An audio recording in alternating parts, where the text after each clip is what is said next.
This week, meet the people making a killing off of death, plus the how and why gun owners are pro-gun control and why gun control is the only common sense policy available. Next up, the stand against fracked gas and oil pipelines is a national fight being fought on local levels by activists all over the political and social spectrum. And here's how you can get involved. But first, shots fired. Shots fired. Suspect still at large. Shots fired. Bottle and bullet and body hit the floor. Shots fired. Intruder escapes. Pajamas blood stained. Shots fired. PTSD, no release. Trigger, release. Shots fired. Ricochet, what can you say? Wrong place, wrong time. Sidewalk, police line, a senseless crime. Shots fired. Shots fired. Just in those seconds, these few written lines, someone's been shot at the end of a life. Bullets through loopholes, this gaping wound grows. Our social insanity, lack of humanity, common sense, let's pretend that money wasn't the end, and these means we defend aren't worth it. Aren't worth buckets of tears, suffering years. Your fear, is it worth the life of your child? And that's not just sop reels to give people feels. These are cold, dead, hard facts. The insight you lack is to see that the end is always their means. Their money, their greed. Your life is cheaper than cheap chicken feed. Yes, I mean that the same bottom line for drone bombs and arms deals that crave loss of life is the same one that lies, tells you that buying these death dealers, why, that'll make you much safer, much stronger, much braver. Mass shootings happen, but hey, so does rape. And when that man stalks you, wouldn't you like to be able to turn, point, and shoot? Shots fired, but the end of that story is not soaked in glory, but blood. Her blood. A rape, now a killing, and yet they keep drilling this message of fear. Get your guns, Johnny dear. I'll ask you no questions, so tell me your lies. No way to check if your mind's not quite right. No way to wait and see what we'd find. In records, some red flags. Why, you need 8. Assault rifles, thousands of rounds, zombies are thin on the ground, but hey, why wait now? Cash only, you don't know me. Online transaction, digital fashion, matching holster, hold up, hands up, get down and don't you stand up, dance to the national anthem. The Liberty ransom, pay with your safety. Concealed, open carry, your gun, always. Don't look at the numbers that show growing numbers. A black and white why, the vigor for triggers is making us die. Homicide, suicide, mass shooting, lies. Liberal lines to make you comply as they take all your guns and leave you to die. Not that they'd need to. With drone tanks and F-22s, if they wanted to, trust me, your arsenal does more to kill you than save you. But logic against fear is a tough fight to steer, devolving to base memes that all of us share. So reason gets jammed, stuck behind wide eyes that cling on to life by holding death in their hands. Shots fired. How many lives must end before we rise above bottom lines and fear soaked in lies? How many times must shots be fired?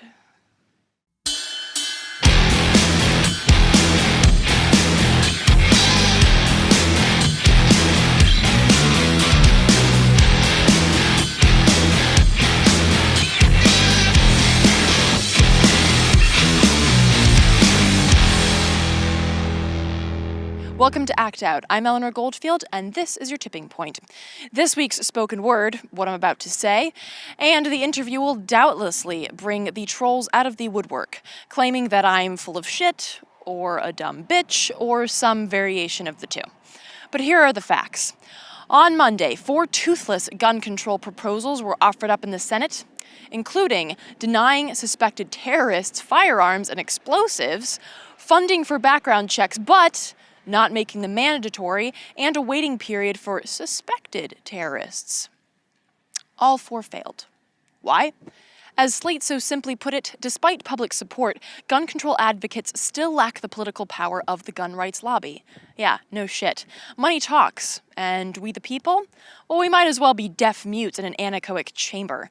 And I'll get back to the gun lobby in a minute, but before I do, let's check out some other facts. An assault-style rifle was used to kill 50 people at an LGBTQ nightclub in Orlando. Assault-style rifles were used in 7 of the 8 largest mass shootings since July of last year. And riddle me this, why the fuck would you argue for the possession of an assault rifle? Has the zombie apocalypse started? Are you hunting swarms of deer that also carry assault weapons? Or are you just a crazy fuck that wants to shoot up a school, theater, or nightclub? Oh, but they're just assault-style rifles. No, fuck you. Anything that shoots 800 rounds a minute has no fucking place in society. You can call it Henry if you want to. Facts are facts, and 13.3 rounds a second is fucking stupid. And that mind-boggling tidbit of stupidity aside, there have been more mass shootings this year than there have been days. Guns remain unregulated despite public support for gun control and the fact that the Second Amendment explicitly calls for regulation.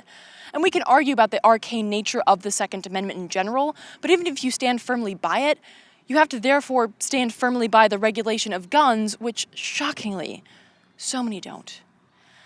As for motives, hate is bred by extremists. Extremist Muslims, extremist Christians. And for the record, it's the Christian right pushing anti-LGBTQ legislation, not Muslims. If you're sickened by this man hating gays, then it follows that you are also sickened by the cross-bearing, Bible-thumping lunatics, as well as the extremist Muslims. And therefore, you should embrace a Muslim with no judgment, just as you would your friendly Christian neighbor.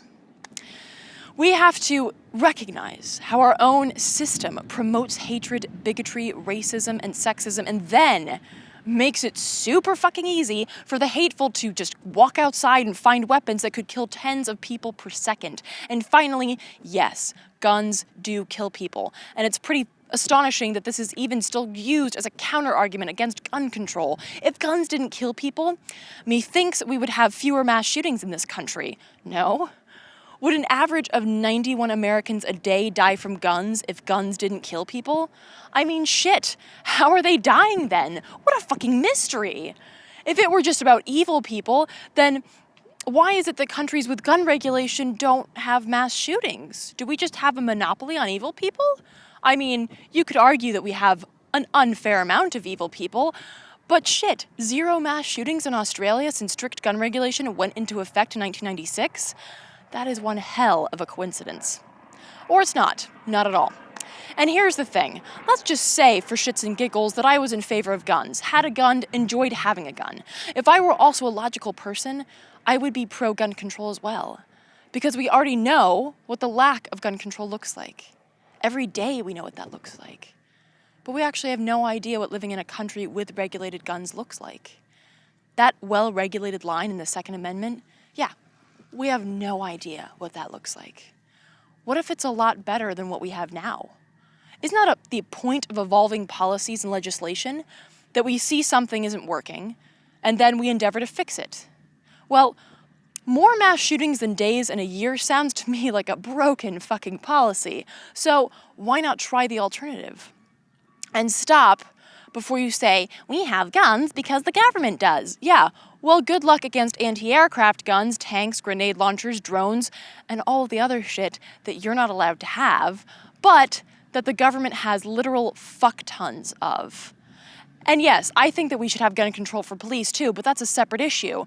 Should we outfit every house with a missile launcher? Should everyone own a Prius and an armored tank? Even if you have guns, realize that you are for some form of weapons control, even though you know that the government has more than you can ever store in your survivalist bunker.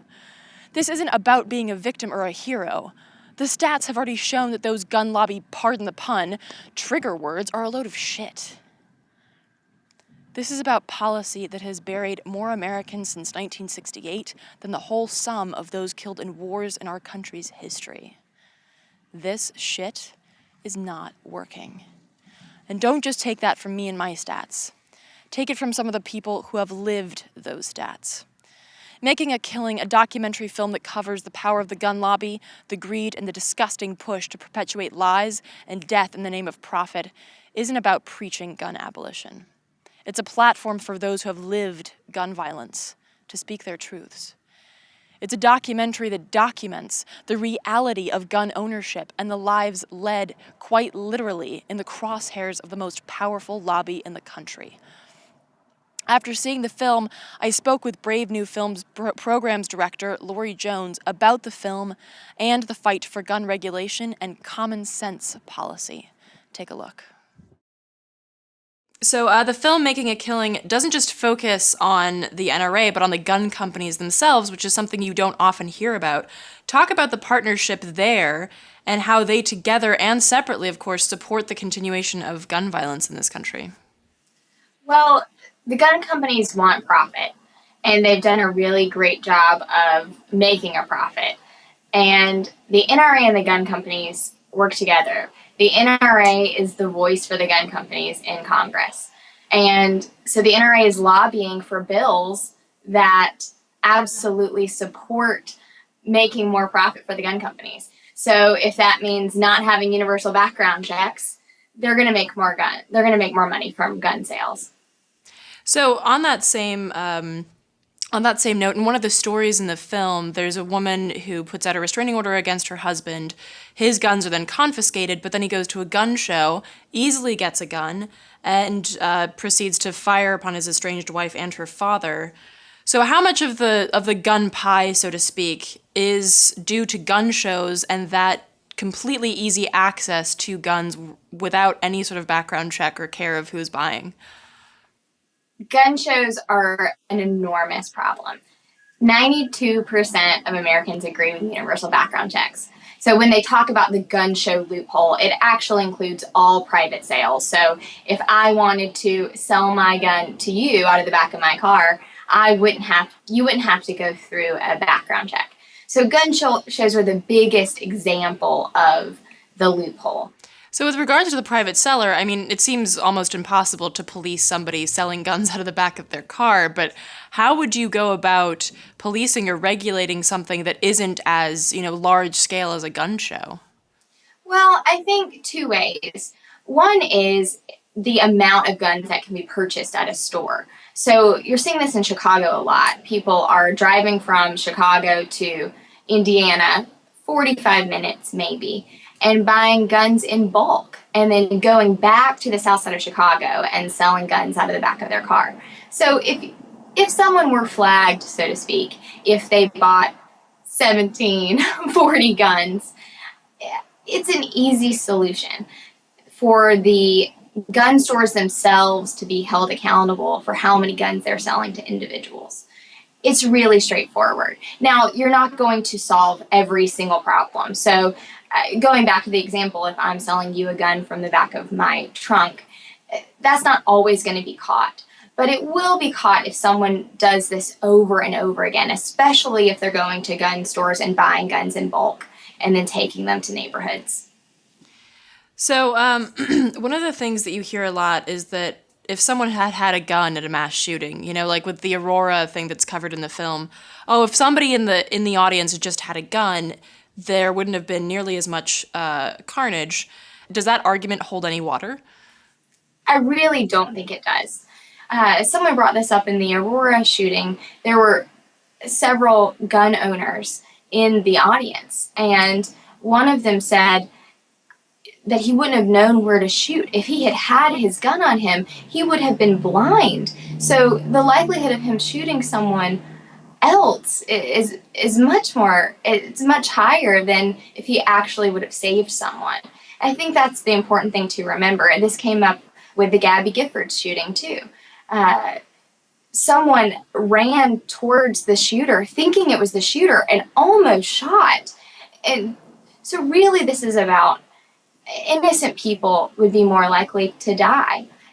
So what about that argument? You hear this argument a lot, like, well, I only have guns because other people have guns, and I only have a gun because if an intruder comes into the home, I want to be ready. Talk a little bit about that argument and the fallacy that's inherent in that argument.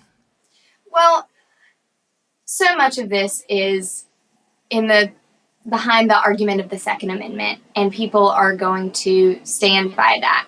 So I think knowing that your risk of unintentionally shooting yourself or someone that you love is increased. Knowing that, I think, is very important. And then based on that, how you want to store your gun safely. If you want to have a gun, as long as it's stored safely and that you know all of the reasons that you have it and all of the risks involved with having it, that's when you want to make the decision on whether you want to bring a gun into your home. To see the film's trailer and organize a screening, visit bravenewfilms.org/makingakilling. Now, moving on, let's head to the front lines and get an update from the fight against dirty energy and the Dakota Access Pipeline. 2 weeks ago in Iowa, work began on the Dakota Access Pipeline, aka Bakken Pipeline, aka DAPL for short. On June 8th, the Iowa Utilities Board signed a final order greenlighting the $3.8 billion 1,168-mile pipeline set to traverse 4 states and 50 counties.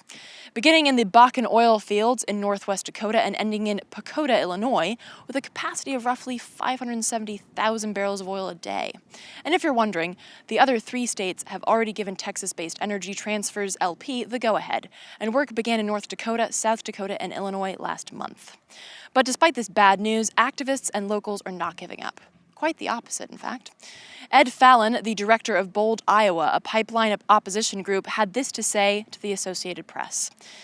In the tradition of other great American struggles for freedom, from the Boston Tea Party to the March to Montgomery to the farm crisis, when farmers stood with their neighbors to block foreclosure auctions, we ask Americans passionate about defending our land and liberty to step forward to stop the Bakken pipeline.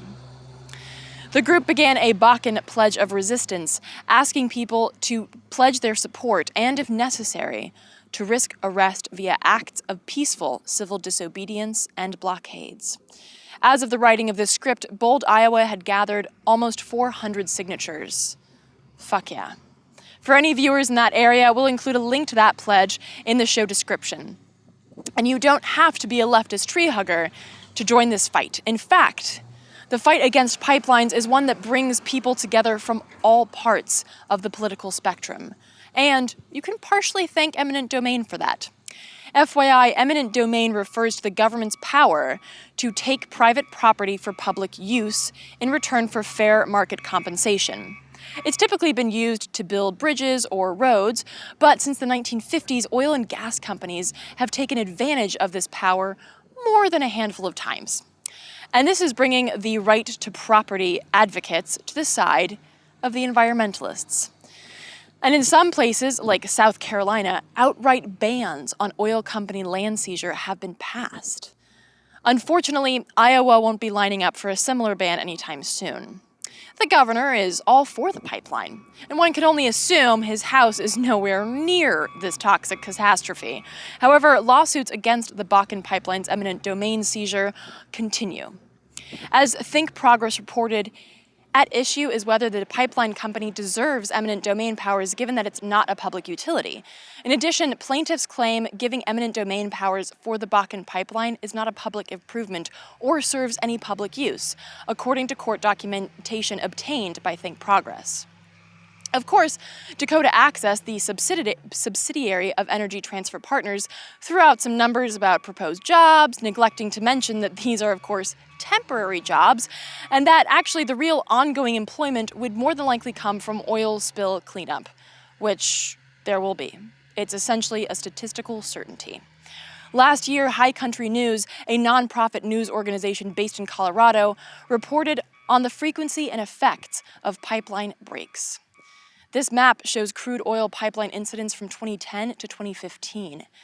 And according to the Pipeline and Hazardous Materials Safety Administration, these spills and ruptures released over 7 million gallons of crude. Individual leaks ranged from a few gallons to hundreds of thousands of gallons. One of the largest spills happened in North Dakota in 2013 when lightning struck a pipeline, which leaked over 840,000 gallons of crude into a wheat field. Reminder, North Dakota is where the Bakken pipeline will originate, crossing the state before dumping, literally, into South Dakota.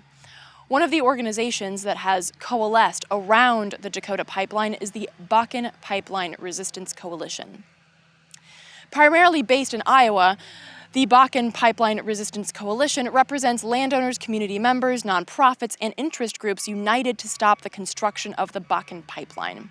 And if you're also primarily based in Iowa, this Saturday along the Des Moines River, activists will get together for a canoe flotilla at the point of the river where the pipeline is supposed to cross. And you can get more info on that action on their site. As for the Dakotas, one of the organizations that has been very vocal about this in North Dakota is Respect Our Water, with a Z. Made up of the youth from the Standing Rock Sioux tribe, Respect Our Water is putting a young face on the impact of pipeline construction, making the point that this isn't just about oil right now. This is about water for generations. One you can live without, the other not so much. So far, several celebrities have also used their platforms to push this message out there, to which I can only really say, thank you, and it's about fucking time. Instead of being a billboard for Armani, be a billboard for some fucking change. Also on the Dakota front lines, the Camp of the Sacred Stones is a group of local natives and allies literally camped out in the projected path of the pipeline. But instead of me telling you about it, let's give them the floor for a couple of minutes. Dakota Access has got their permits from the four states that it crosses through, but they're still hung up on the federal water crossing permits that are issued by the U.S. Army Corps of Engineers under Section 404 of the Clean Water Act. They need permission to drill underneath the Missouri River, which is where our camp is at. They plan on boring down 90 feet underneath the river and coming up on the other side. They say that this project has avoided all federal and native land, but they've completely ignored the fact that Standing Rock's water is impacted. It's just right downstream of the Missouri River, as well as most of the rural water systems for South Dakota and all the other reservations. Hi, my name is Wiaka Eagleman. I'm from Rosewood Sioux Tribe. Camp for the Sacred Stone started on April 1st. It's been there constantly, people coming and going. We are currently training in nonviolent direct action. We are having teachings going on about our culture and our treaties. Just know everybody's welcome to come and support.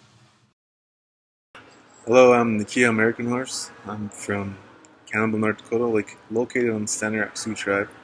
We are opposing the Dakota Access Pipeline, not only because of the negative impact it's going to have on our reservations,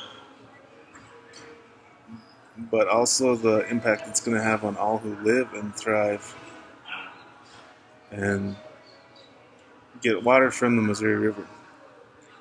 It is also in violation of Article 2 of the 1868 Fort Laramie Treaty, which states that we shall enjoy the undisturbed use and occupation of our homeland. And the United States Constitution states that the treaties are the supreme law of the land. And so we have the right to refuse this pipeline. For more on the Camp of the Sacred Stones, visit their Facebook page at facebook.com/Camp of the Sacred Stone. Now, before we shift to the east side of the front lines, let's zoom out for a moment and take a look at Energy Transfer Partners on a larger scale. ETP is the company, if you recall, that's behind the subsidiary for the Bakken pipeline. They also happen to be the company behind a lot of horrendous energy projects, from turning Philly into a massive dirty energy hub, the quote-unquote Houston of the East, to fracked gas and oil pipelines stretching from coast to coast. You know, because fuck nature. As ETP stretches its tentacles across our country, grassroots activists are banding together to fight on the local level with a larger picture in full view, focusing on the aforementioned issue of water as a unifying issue. So, to get involved with this issue, I'm saying issue a lot, grab a Sharpie, a piece of paper, a slogan like this one, and some Wi-Fi. Take a picture of yourself with the hashtag StopETP and Water is Life. Send it to stopetp@gmail.com and get on their mailing list. Go ahead, do it now. I'll wait right here. So now that we've all taken that initial step in the fight for water, let's keep the pipeline talk going and take a look at the East Coast and the proposed fracked gas Spectra pipeline. Spectra Energy is yet another huge energy company that builds and operates oil and gas pipelines and storage facilities across North America. The organization Stop Spectra has committed itself to, well, stopping Spectra and their toxic projects, in particular the Northeast Fracked Gas Pipeline Expansion Project. An organization founded on coordinated research and resistance, their site hosts information about Spectra's projects, targets for the creative nonviolent actions, an archive of past actions, and a way to get in touch with organizers for support in your own actions. As they point out on their site, from making a few phone calls to the targets listed, to leafleting outside of a bank, to using creative direct action and civil disobedience, every action has an impact. And for those of you in the Massachusetts area that are itching to make an impact today, head to the Escalation Summer Actions happening right now in West Roxbury. As stated on the Facebook event page, beginning June 19th, pipeline fighters and climate warriors from all across Massachusetts and New England will join together in a true show of power. Multiple, all-day, mass actions that will completely shut this monstrosity of a company down. These days of actions are being put on by Resist the Pipeline, a lot like Stop Spectra, but focused specifically on the pipeline cutting through West Roxbury, Massachusetts. Resist the Pipeline has already successfully shut down construction on several occasions, and these 10 days are a ramp-up of civil disobedience and resistance. You can learn more and get involved by visiting resistthepipeline.org. And that, revolutionaries, will do it for this really loud show. Whew. Thank you so much for watching. Please spread and share this with all of your friends, foes, and people you don't know. Check out the last slide to see all the sites that I mentioned this week's show, and be sure to follow us on Twitter, like us on Facebook, and subscribe on YouTube. I apologize for the beeping and the trucks, but this is guerrilla rogue activism news. From DC, good night, and act out.